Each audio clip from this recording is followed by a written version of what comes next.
Welcome to another episode of the Contagious Culture podcast. I'm your host, Kyle King, and the goal of this podcast is to help you create an ecosystem of academic excellence. How would you define success? When you think of success and just the word, how would you relate that to what you've learned in school, what you're working towards, or even what you would deem as success of other people? Oftentimes, this word is so arbitrage. We look at success as many things, cars, opportunity, and even environment. And so many words are described or used as synonymous to describe someone's success.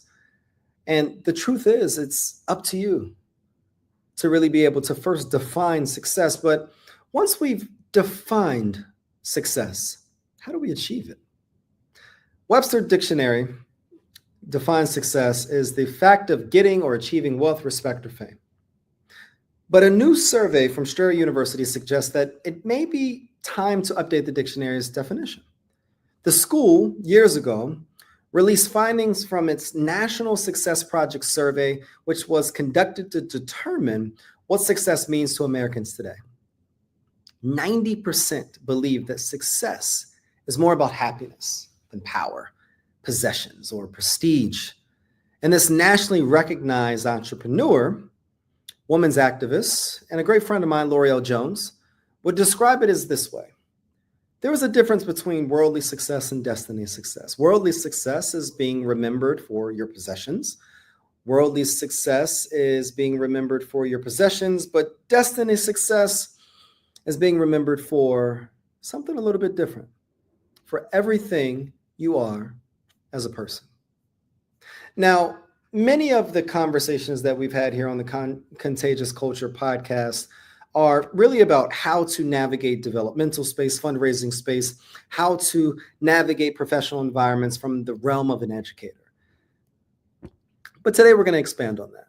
And I want to give you 3 ways to approach, gear yourself up, and prepare yourself. 3 keys to professional growth. How do we level ourselves up? And these 3 steps are super foundational. And I'm going to provide some examples and some stories in my own professional and personal career that has allowed me to write multiple books, build multiple businesses, be at the top of my career in the field of education, and recently launched a consulting firm that works with schools around the country to be able to help them mobilize resources, fundraise, and get the results that they desire. But where does this begin? The first part of success that I believe, before we even get into the 3 keys that I'm going to share with you today, is you have to audit. Auditing requires you to be honest with where you are in your current life, but then also visualize where you can be better. Before we can do better in our finances and begin to start building wealth, we have to understand our debt to income ratio. We may have to understand our specific spending habits before we can really be able to maximize income. We may need to understand what are all of the expenses that we have, because if I want a new job, it may have to be aligned with being able to cover all these expenses so that I can increase my savings rate, or decrease expenses so that I can be able to put more time in a profession or a career that may not pay as much, but it provides me solace, peace, and happiness that I deserve and desire more than just high income. Remember, success is more about happiness than notoriety. Now, depending on the 90%, you may be a part of the 10%. And this is still specific to you as well. So when we first audit and ask ourselves, where are we? What am I doing? What do I want to do? And oftentimes, you don't know. An activity that I would always give my students when they would talk about them developing themselves and going out and creating careers and opportunities for themselves is I would have them do one activity that a mentor taught me years ago.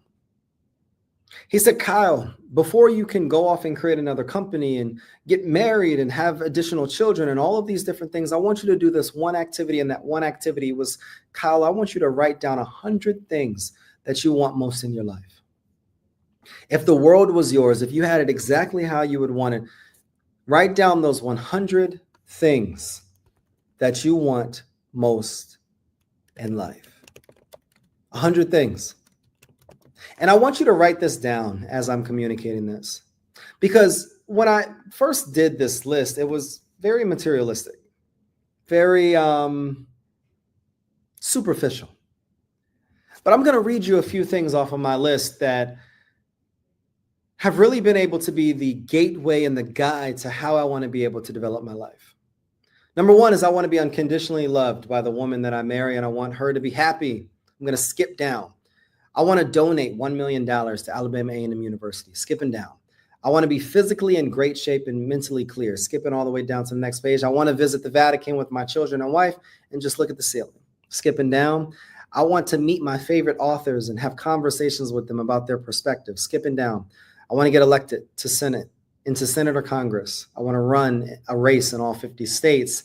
I want my I want my wife to be able to achieve her dreams and desires. I want a 30-story building with my name, logo, or company on it.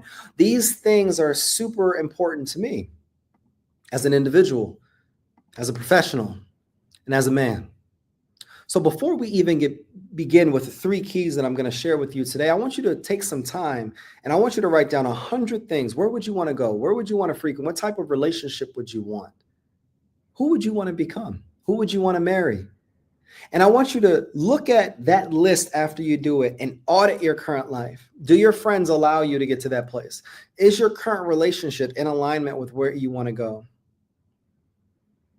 Does the job that you have, is that going to provide you the life that you would ideally want to live? Because as long as you're breathing, as long as you're watching this video, as long as you're listening to this podcast episode, you still have time. So let's get into the 3 keys. Number 1 is education. Education. And with these 3 keys, these are all things that we have to upgrade, because in every single step, in every single season in our lives, it requires upgrading in order for us to up-level ourselves. And we first have to upgrade our education. Do you know enough information about the things that you're actually interested in?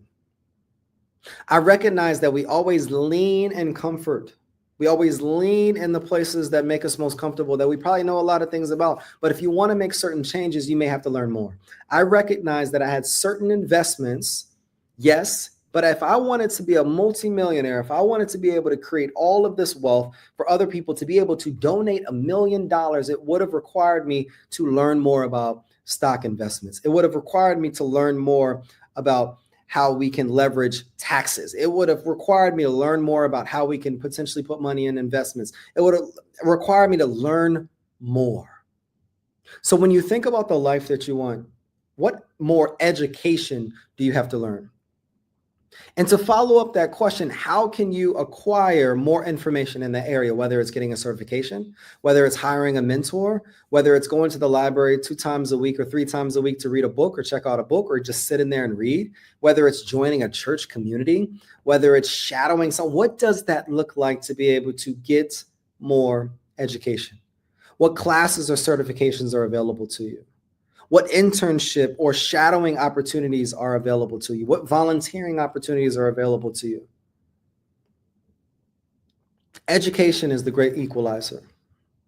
And in the world that we live in, there's so much access to knowledge and wisdom and education, whether it's a YouTube video, a book from a public library, a podcast like you're listening to today, a person that's willing to give back, a free class in your community, whether at libraries or Chamber of Commerce or free live opportunities for nonprofit. There's something and someone out there that has loads of information that is willing to share it.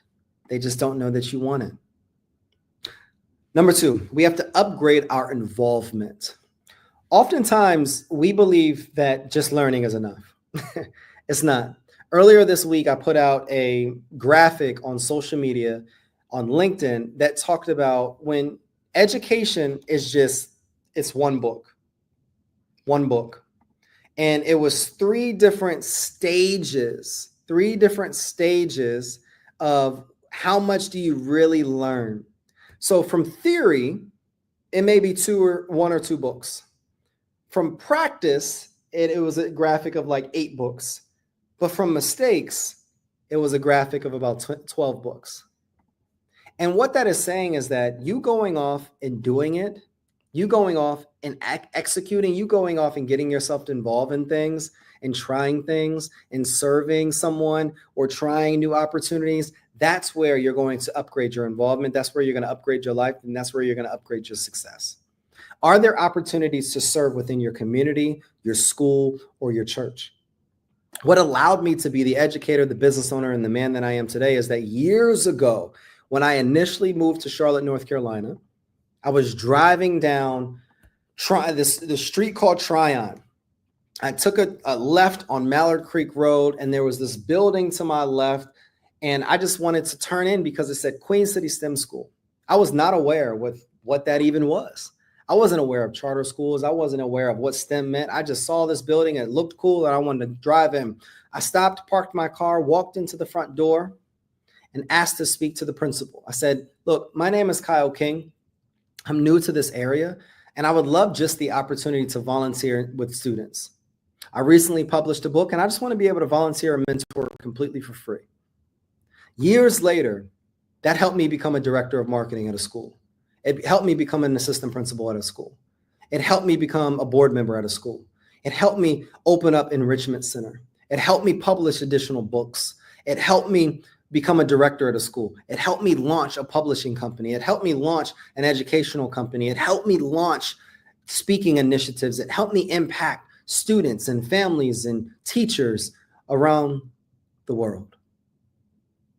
Because I was willing to put myself to the side and my pride and my ego and serve someone else. So are there any opportunities to serve in your church or in your community or in the schools in your nearby district? If not, what are some ways that you can create opportunities to serve? Can you do a free yoga class on Saturdays in a local park? Can you teach financial literacy to a group of homeless individuals or unhoused neighbors? Can you help to be the encourager to children at Sunday school? There's something in your mind. There's something that you want to be able to do. There's something that you've been thinking. Who can you contact to just start? Whether it's a Bible study group or a mentoring group, whether it's a book study or a mastermind. As a part of executing, there's always a sense of objection and fear that comes with it. And I want you to really reflect on that fear. Why haven't you taken advantage of these opportunities to serve? What's stopping you? What gave you the belief that you weren't ready? What gave you the belief that you're not equipped, that you didn't learn enough, that you don't have enough time? Because a part of us upgrading our lives is there's a discomfort before we get to our destiny. So what changes will you have to make in your lives personally so that you can become the person that you want to become professionally? So we have to first upgrade our education. We have to upgrade our involvement. And then we have to, number 3, upgrade our circle. Oftentimes, our environment is an indicator on the types of lives that we're going to be able to live. In many aspects of my life, I had to separate from people, scale down in order to scale up. I had to minimize in order to maximize. I had to cut in order to grow.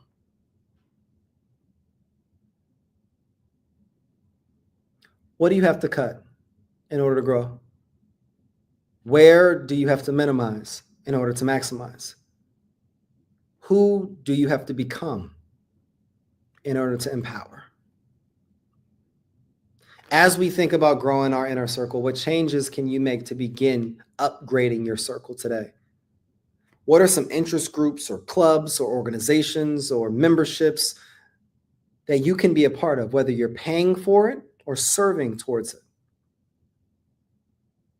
And then as a part of that, it has to be mutually beneficial.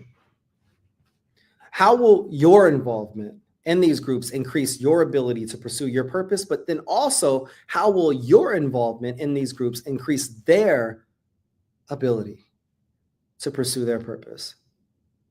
How are you giving back just as much as you're taking from? And what steps will you take to begin connecting with these groups? Not tomorrow, today. Oftentimes we listen to so many people. We listen to this person on YouTube and that person and me and all of these other people. I don't want you to listen to others.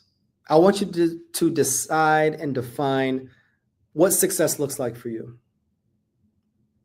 Only you will be able to accurately measure the type of life that you want to be able to live and what achieving success actually looks like. Your definition of success will first help you align not only your goals, but where you want to go, your decisions, your choices, your behaviors, your relationships. I want you to review your life. And if there's any negativity, do everything within your power to remove it. If there's any hurdles, if there's any trials or tribulations, do everything in your power to embrace it, because that resilience will help you to gain perspective. What you do, what you say, what you think, who you allow around you will determine where you end up. Before we got to the 3 keys, we have to audit. It's important for you to ask yourself, what are the 100 things that I want most? This may take you a day, it may take you a week, but I want you to think about those things. And as you think about those things, compare your life to the things that you wrote down that are most important to you. Take some time with yourself to grow yourself. As you think about those perspectives and those things that you want to be able to create, those things and opportunities that you want to be able to create in your life, now it's time to focus on, well, now that I know where I'm at, now that I've been honest with the picture that I see when I look in the mirror, how can I upgrade so that I can paint a new picture? It's not about erasing, it's about layering. It's about layering. We first have to upgrade our education. What do we need to learn? Where can we learn this information? And how will this information help us grow? It's important that we then upgrade our involvement. Who can we serve? What internships, shadowing opportunities, churches, school communities can we serve? Service is sovereignty. And the best form of becoming a leader is by first serving. What is stopping you from creating new opportunities? And it's time for you to remove that fear, remove that doubt, remove this idea of imposter syndrome, and be committed to the changes that you need to make to increase and upgrade your involvement. And the third key is to upgrade your circle. Look, if you have 10 broke friends, you're bound to be the 11th. And I'm not just talking about broke from a financial sense. I'm talking broke mentally, a broken spirit, a broken mentality, a broken perspective, and a broken dream. What changes can you make to begin upgrading your circle today? What interest groups or clubs would you like to be a part of, and why? And how will your involvement with these groups increase your ability to not just pursue purpose, but to pursue a career that you're actually happy about? These may be the 3 keys to your professional growth, but all of this requires personal work, personal commitment, personal dedication, personal resilience, personal consistency, so that you can be able to reach the finish line that you defined at the beginning of this episode. Go get it. It's time to level up. It's time to upgrade. It's time to use these 3 keys today to unlock doors that in a year from now, a month from now, a week from now, you'll be proud of. My name is Kyle King. It's another episode of the Contagious Culture podcast, and we'll see you next week.